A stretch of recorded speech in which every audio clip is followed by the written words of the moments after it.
Assalamualaikum warahmatullahi wabarakatuh. Perkenalkan, nama saya Budi Kurnia, mahasiswa dari Universitas Muhammadiyah Muara Bungo. Di sini saya memenuhi tugas yaitu evaluasi asesmen SD, yaitu dari guru pengampu yaitu Dr. Abduluddin SPD MPDI. Tugas yang pertama ada apa yang dimaksud dengan tes dan sebutkan aspek-aspek perencanaan tes.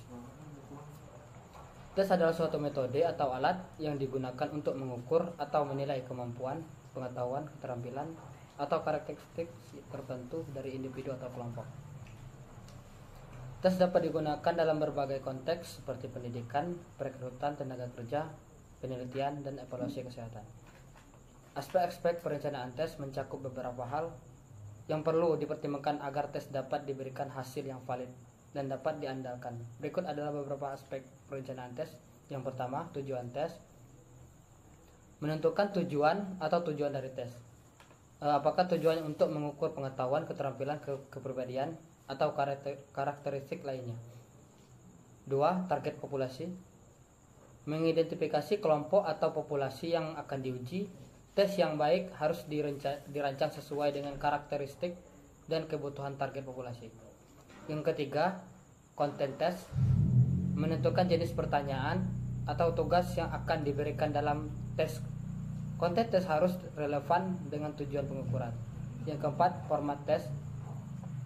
Memilih format tes yang sesuai seperti pilihan ganda, isian singkat, esai, atau uji keterampilan praktis, tergantung pada tujuan dan jenis informasi yang ingin diukur. Yang kelima, reliabilitas. Memastikan bahwa tes memiliki tingkat reliabilitas yang tinggi, yaitu konsistensi hasil pengukuran ketika diulang. Ini dapat diukur melalui metode-metode statistik seperti koefisien korelasi. Yang keenam, validitas. Memastikan bahwa tes mengukur apa yang harus diukur. Validitas dapat diperiksa dengan membandingkan hasil tes dengan standar atau kriteria yang sudah ada. 7. Waktu dan pengawasan. Menentukan waktu yang diperlukan untuk menyelesaikan tes dan apa yang diperlukan pengawasan selama pengerjaan tes untuk mencegah kecurangan. Yang ke-8, scoring dan interpretasi. Mengembangkan metode scoring yang jelas dan objektif serta menyediakan panduan interpretasi hasil tes. Ke-9, memudahkan administrasi. Memastikan bahwa tes dapat dikelola dengan mudah, baik dalam hal distribusi, pengumpulan data maupun pelaporan hasil. Yang ke-10, etika tes. Menjamin bahwa tes dijalankan dengan memperhatikan etika dan hak asasi manusia seperti privasi dan non-diskriminasi. Yang ke-11, pengembangan dan uji coba. Pengembangan tes dan melakukan uji coba untuk memastikan validitas dan reliabilitas sebelum digunakan secara luas. Dengan memperhatikan aspek-aspek tersebut, perencanaan tes diharapkan hasil tes dapat memberikan informasi yang akurat dan bermanfaat sesuai dengan tujuan pengukuran yang diinginkan. Selanjutnya itu pertanyaan yang nomor 2. Bagaimana cara mengembangkan soal tes untuk mengukur indikator pencapaian hasil belajar pada aspek kognitif, afektif, dan psikomotorik. Yang pertama, aspek kognitif. Tentukan tujuan kognitif. Identifikasi tingkat kognitif yang ingin diukur seperti pengetahuan, pemahaman, aplikasi, analisis, sintesis, atau evaluasi. Terus langkah yang kedua, pilih format pertanyaan. Sesuai format pertanyaan dengan tujuan kognitif yang ditetapkan. Contoh 1, pengetahuan pilihan ganda, isian singkat. Terus contoh yang kedua, aplikasi studi khusus, pertanyaan berbasis masalah. Contoh yang ketiga, analisis atau evaluasi, esai, pertanyaan berbasis argumen. Terus langkah yang ketiga, gunakan kata kerja yang jelas. Gunakan kata kerja yang mencerminkan tingkat kognitif yang diinginkan, seperti mengidentifikasi, menjelaskan, menganalisis, mensintesis, atau mengevaluasi. Aspek yang kedua yaitu afektif. Langkah dari aspek afektif yaitu langkah yang pertama, identifikasi tujuan afektif. Tetapkan tujuan afektif yang ingin dicapai seperti perubahan sikap, nilai, atau motivasi. Terus langkah yang kedua, pilih format pertanyaan sesuai format dengan tujuan afektif. Contoh yang pertama dari langkah yaitu afektif. Yang pertama, pernyataan nilai, meminta peserta didik untuk menyatakan nilai atau sikap mereka. Yang kedua, skenario, menempatkan peserta dalam situasi yang memerlukan tanggapan afektif. Terus contoh yang ketiga, pertanyaan reflektif, mengajukan pertanyaan dengan mendorong refleksi pribadi. Terus langkah yang ketiga, jelaskan kriteria penilaian. Tentukan kriteria penilaian yang jelas dan objektif untuk mengukur respon afektif. Terus aspek yang ketiga yaitu aspek dari psikomotor. Langkah yang pertama, tentukan tujuan psikomotor, identifikasi tingkat keterampilan psikomotor yang ingin dicapai seperti imitasi, manipulasi, presis, atau kreativitas. Langkah yang kedua, pilih format pertanyaan sesuai format pertanyaan dan tujuan psikomotor. Terus contoh yang pertama, demonstrasi fisik, meminta peserta didik untuk melakukan suatu tindakan atau keterampilan. Terus contoh yang kedua, pertanyaan situasional, menempatkan peserta didik dalam situasi yang memerlukan respon psikomotor. Terus contoh yang ketiga, pertanyaan analitis, menyelidiki pemahaman peserta terhadap proses psikomotor. Terus langkah yang ketiga, berikan panduan langkah demi langkah. Jika pertanyaan melibatkan tindakan fisik, berikut petunjuk langkah demi langkah yaitu memandu peserta didik. Yaitu dalam langkah yang ketiga ini memiliki 4 poin penting untuk aspek. Yang pertama, relevansi konteks. Pastikan soal-soal tes mencerminkan konteks pengajaran dan situasi nyata. Yang kedua, kesesuaian tingkat kesulitan. Sesuaikan tingkat kesulitan dengan tingkat kelas atau level peserta. Terus yang ketiga, ragam soal. Gunakan berbagai jenis soal untuk mengukur aspek-aspek yang berbeda, memberikan gambaran yang komprehensif. Terus yang keempat, uji coba dan revisi. Uji coba soal tes dengan kelompok kecil untuk memastikan validitas dan reliabilitas. Revisi soal jika diperlukan. Dengan mengikuti panduan ini dan mempertimbangkan karakteristik masing-masing aspek-aspek, Anda dapatkan mengembangkan soal tes yang mencakup aspek kognitif, afektif, sehingga mencerminkan pencapaian hasil belajar secara menyeluruh.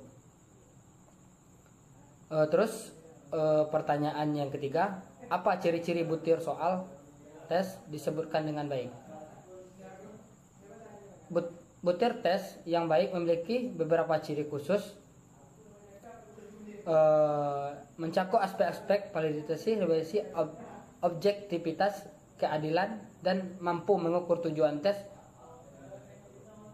Beberapa ciri yaitu yang menandai butir tes yang baik. Yang pertama, validitas. Butir tes dianggap valid jika mengukur dengan akurat apa yang seharusnya diukur.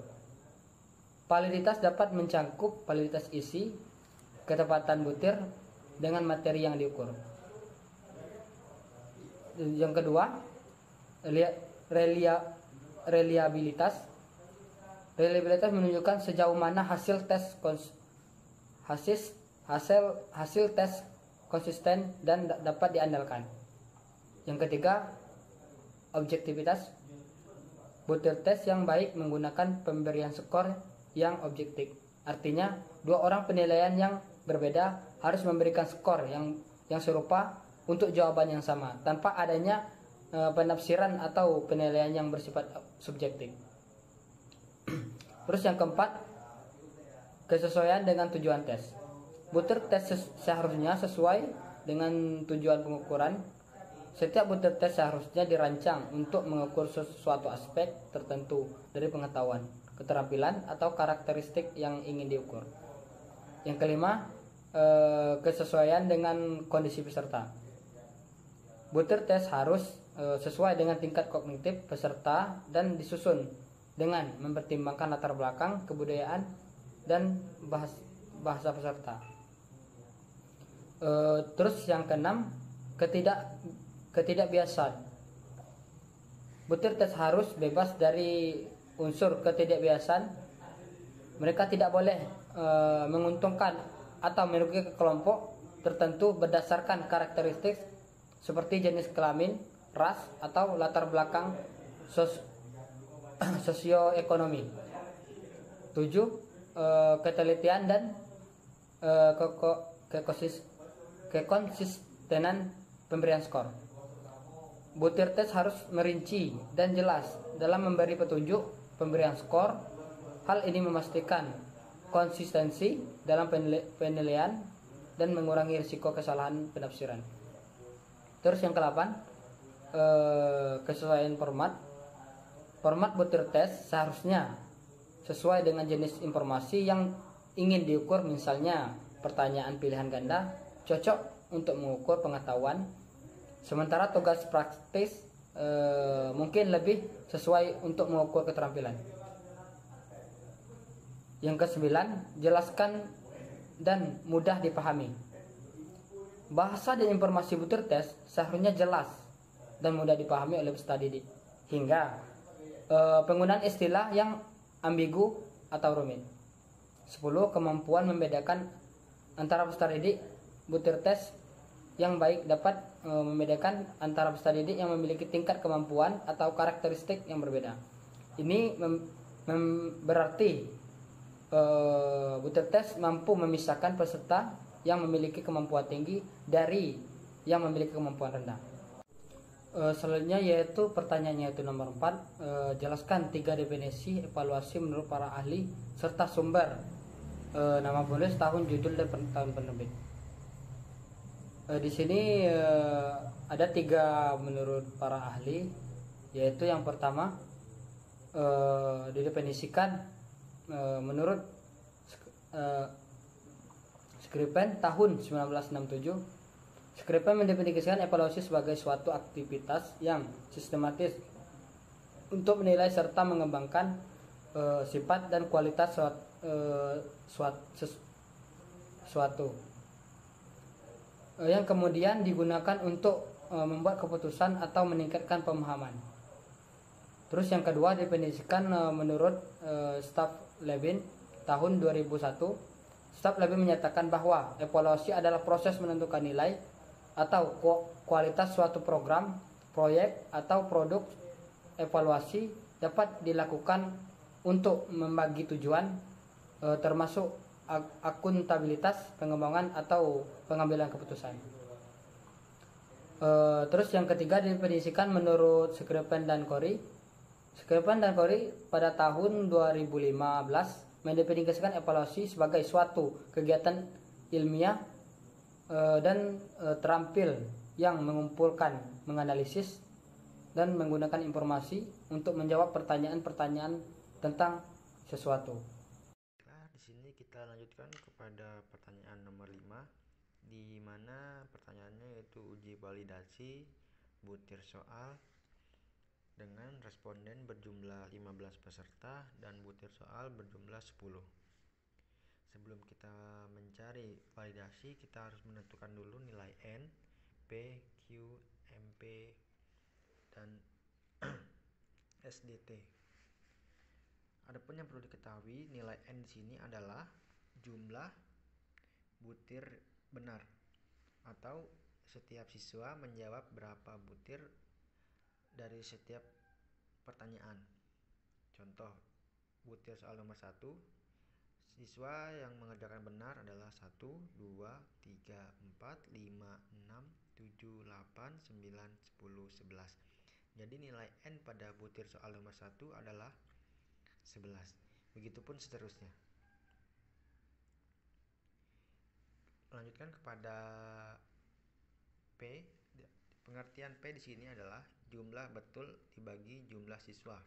Contoh, di sini jumlah betul adalah 11,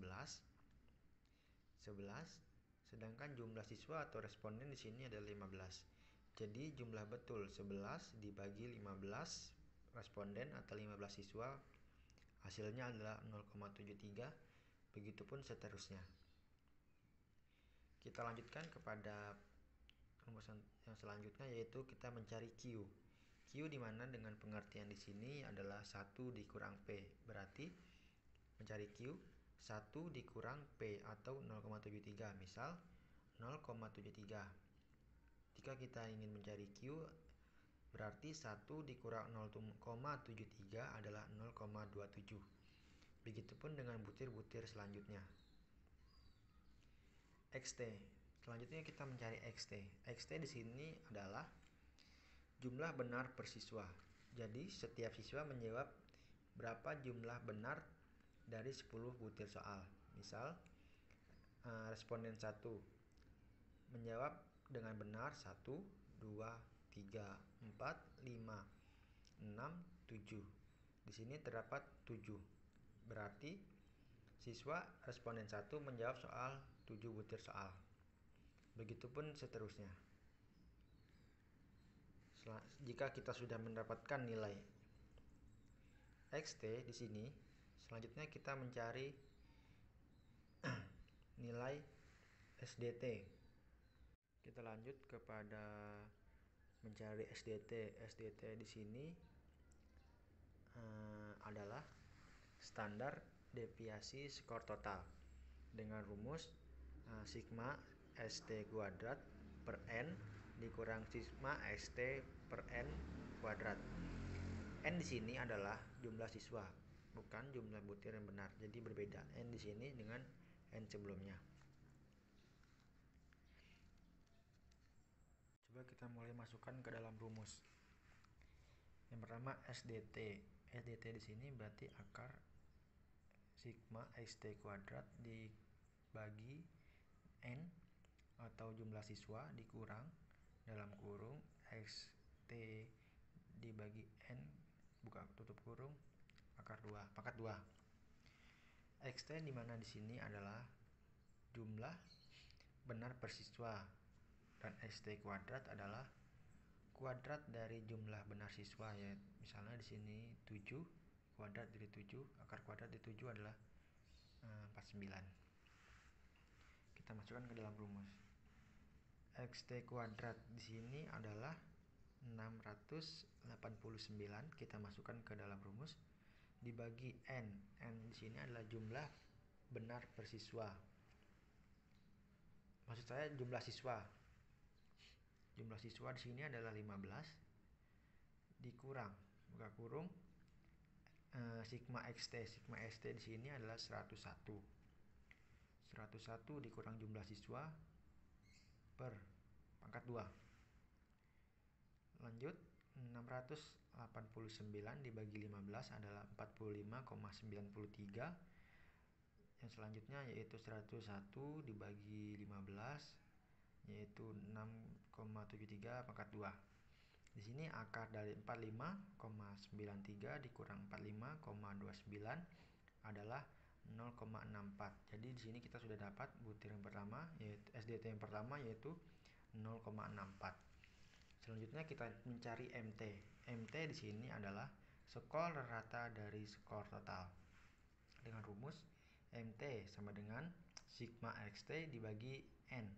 Tadi sigma ST adalah 101 dan N adalah jumlah siswa berarti 15. Jadi di sini 101 dibagi 15 sama dengan 6,73. Setelah kita mencari MT, kita mencari MP. MP adalah skor rata hitung untuk butir yang dijawab betul. Jadi rata skor total yang dijawab benar. Pada bagian ini kita fokus per nomor atau item soal. Misal pada butir nomor 1, siswa yang menjawab benar pada butir nomor 1 adalah 3, 4, 5, 6, 7, 8, 9, 10, 11, 14, 15. Jadi ini siswa yang menjawab benar sebanyak 11 siswa. XT masing-masing siswa adalah 6, 7, 8, 7, 7, 8, 6, 6, 7, 7, 5. Jadi jumlah XT ini adalah 74. Jadi MP butir 01 adalah 74 dibagi 11 sama dengan 6,72. Jika kita sudah mendapatkan apa saja yang diminta oleh rumus tersebut, maka kita selanjutnya yaitu tinggal memasukkan kepada rumus untuk mencari RP di sini. Contohnya pada butir soal nomor 1, di mana MP dikurang MT dibagi SDT dikali akar dari P dan Q, P dibagi Q, yaitu MP-nya di sini adalah 6,72, MT-nya 6,73, SDT 0,80, P 0,73 dan Q-nya adalah 0,27. Baik, 6,72 dikurang 6,73 yaitu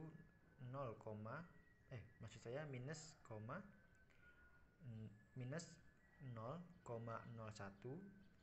dibagi 0,80 akar 2,70. Di sini 0,01 dibagi 0,80 ialah minus 0,0125 dikali 1,64 dengan hasil minus 0,0205. Karena menurut Wiersma dan George pada tahun 1990, secara umum jika koefisien korelasi lebih besar dari 30, maka butir soal tersebut dinyatakan valid. Karena hasil dari butir soal nomor 1 tadi tidak lebih besar dari 0,3, maka dinyatakan tidak valid. Begitupun dengan butir soal selanjutnya.